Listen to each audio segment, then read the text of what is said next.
చేసుకోవడం జరుగుతుంది. ఇందులో మొట్టమొదటిగా జాతీయ క్రీడా దినోత్సవం, రెండవది తెలుగు భాషా దినోత్సవం. వీటి గురించి ఎన్ని చెప్పినా సరే తక్కువే. ఇక్కడ మీ ముందున్న ఆ చిత్రపటంలో ఉన్న క్రీడాకారుడు పేరు ఎంతమందికి తెలుసు? చేయెత్తండి ఒకసారి. ఉదయం నుంచి చెప్తూనే ఉన్నారు పాపం మాస్టర్స్. దండ పాపం ఇద్దరికి దండ వేశారు. గిడుగు రామ్మూర్తి గారి దండ పూర్వం మేకలు తినేసేవి. చిన్నప్పుడు పక్కా బిల్డింగ్స్ ఉండేవి కాదు. చిన్న చిన్న పూరి గుడిసెల్లో ఎవరో జడ ఫుల్గా వేసుకొస్తే మేకలు మేసేవి.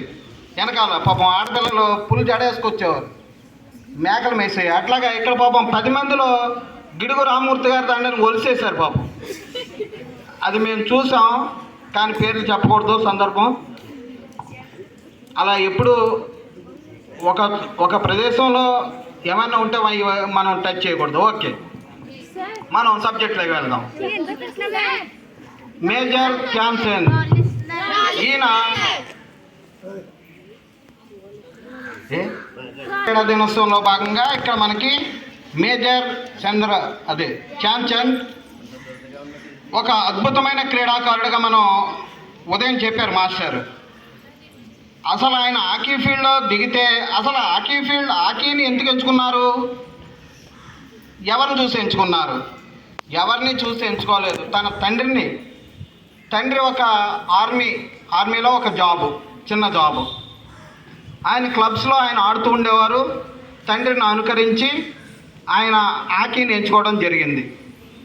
ఈయన 1905 ఆగస్టు 29 జన్మించడం వల్ల ఆయన పుట్టినరోజుని మనం జాతీయ క్రీడా దినోత్సవంగా జరుపుకునేందుకు చేశారు. ఈయన హాకీ క్రీడలో దిగినట్లయితే ఆ స్టిక్లో ఉన్న మహత్యం ఏమిటి అంటే నెంబర్ ఆఫ్ టైమ్స్ హాకీ స్టిక్స్ని విరగొట్టేసేవారు. అతను ఆడే ఆట ఆ హాకీ స్టిక్ని విరగొట్టేస్తూ ఉండేవారు. ఏమిటి ఆ మంత్రం? ఏం తెలియదు. మరి ఉదయం ప్రదీప్ సార్ చెప్పారు, మీకు గుర్తుండే ఉంటుంది. సో అంటే మ్యాగ్నెట్ అంటే ఆ హాకీ స్టిక్ వంపు దగ్గర బంతి ఉండేది ఎప్పుడైనా సరే.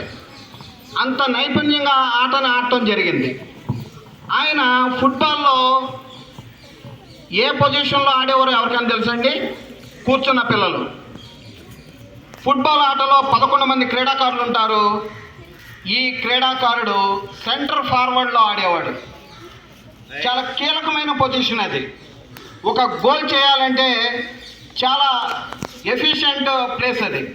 ప్రతి గేమ్లోనూ ఒక రోల్ ఉంటుంది, ఒక పొజిషన్ ఉంటుంది. వాలీబాల్ కావచ్చు, ఖో అవ్వచ్చు, ఎక్కడైనా సరే. ఈయన సెంటర్ ఫార్వర్డ్, గుర్తుపెట్టుకోండి. ఈయన సెంటర్ ఫార్వర్డ్ నుంచి అనేక వందల గోల్స్ చేయడం జరిగింది.